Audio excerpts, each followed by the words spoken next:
আসসালামু আলাইকুম। বাগানবাড়ি বাই বিনা এর পক্ষ থেকে আপনাদেরকে স্বাগতম। আশা করছি মহান আল্লাহ রাব্বুল আলামিনের অশেষ রহমতে আপনারা সবাই ভালো আছেন। আমরা মহান আল্লাহ রাব্বুল আলামিনের অশেষ রহমতে ভালো আছি। সকল প্রশংসা মহান আল্লাহ তাআলার। হে আল্লাহ, আপনি আপনার ক্ষমাপ্রার্থী বান্দাদের দলে আমাদেরকে অন্তর্ভুক্ত করে নিন, আমাদেরকে পথভ্রষ্ট করেন না। আজ আমি আমার শখের ছাদ বাগানে কিছু মূলার বীজ রোপণ করব এবং কিছু সবজি হারভেস্ট করব। চলুন তাহলে মূলার বীজগুলো আগে রোপণ করে নিই।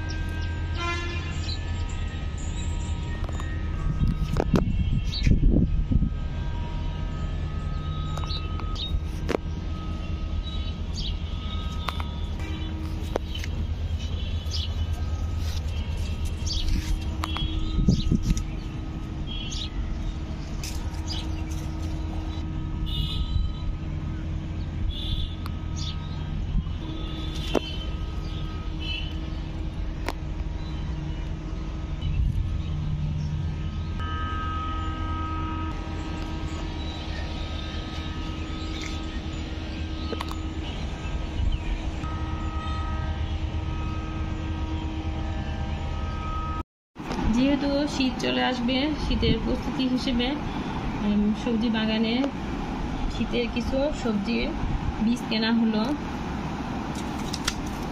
এগুলো হচ্ছে বেগুনের বীজ। বেগুনের সিজন কিন্তু শীতকালেই।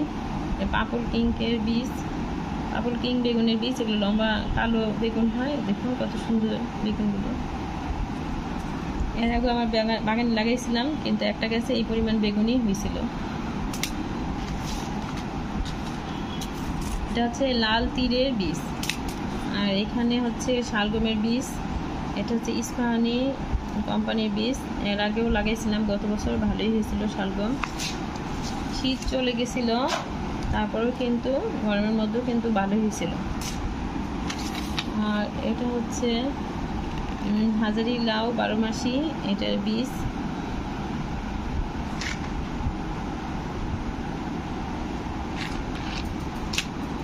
আর এখানে আনা হয়েছে চেরি টমেটোর বীজ, লাল তীরের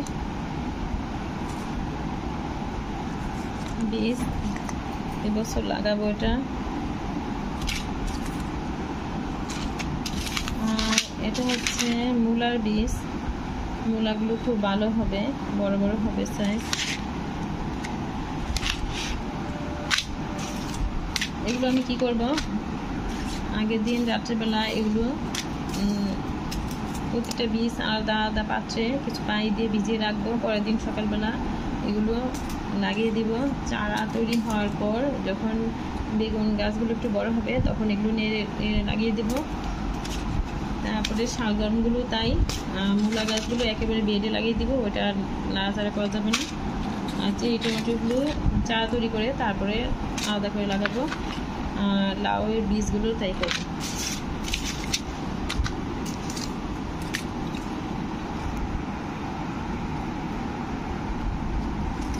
আগের দিন রাত্রেবেলা বেগুনের বীজগুলো ভিজিয়ে রাখছিলাম, এখন এগুলো লাগিয়ে দিব। ভিজিয়ে রাখছিলাম, এখন এগুলো লাগিয়ে দিব।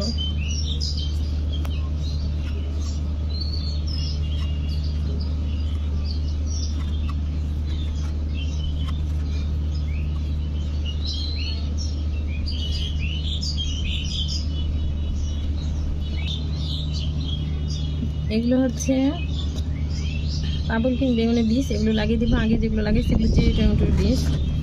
ভুলে বলে ফেলছিলাম যে বেগুনের বীজ। দেখবেন বেগুনের বীজগুলো অল্প দিনেই জ্বালাবে এবং চেরি টমেটোর বীজগুলো খুব তাড়াতাড়ি অঙ্কুরোদ্গম হবে।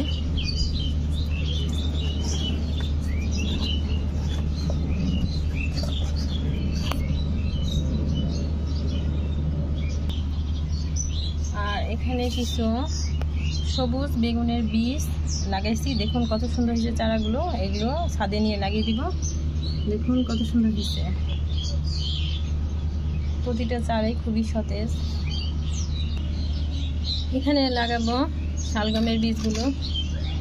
ভিজিয়ে রাখছিলাম, এগুলো লাগিয়ে দিব।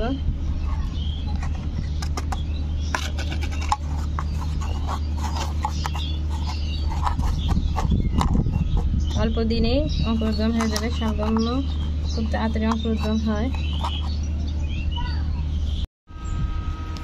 এখন আমি আমার এই শাকের বেডটার মধ্যে কিছু মূলার বীজ ছিটিয়ে দিব।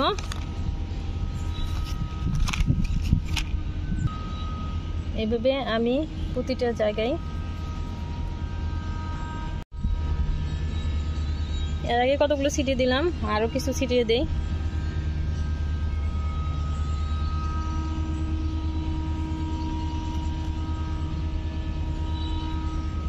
আর এগুলো আমি এভাবে উপরে কিছু মাটি দিয়ে দিব। খুব দ্রুতই এগুলো গজাবে। আর মূলার বীজ থেকে অঙ্কুরোদ্গম হতে কিন্তু বেশি সময় লাগে না, অল্প সময় হয়। আর মূলা চাষ করতে, মূলা গাছ হতে কিন্তু মূলার শাক খেতে অতটা পরিশ্রম নেই, কারণ খুব অল্প সময়ের মধ্যেই এগুলো মূলার শাক তৈরি হয়ে যায়।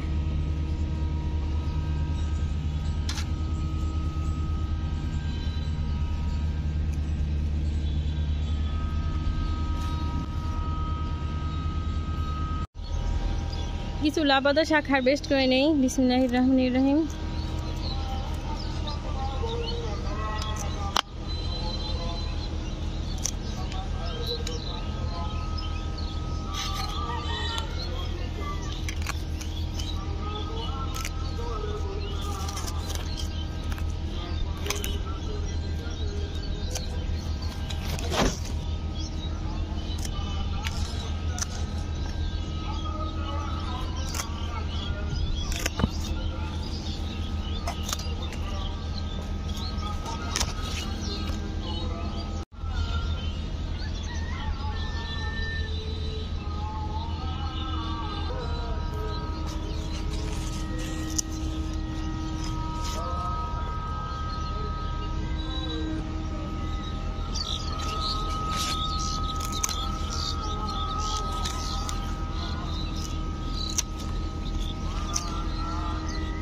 দেখুন মাশাআল্লাহ, আলহামদুলিল্লাহ, কত সুন্দর দেয়া হয়েছে।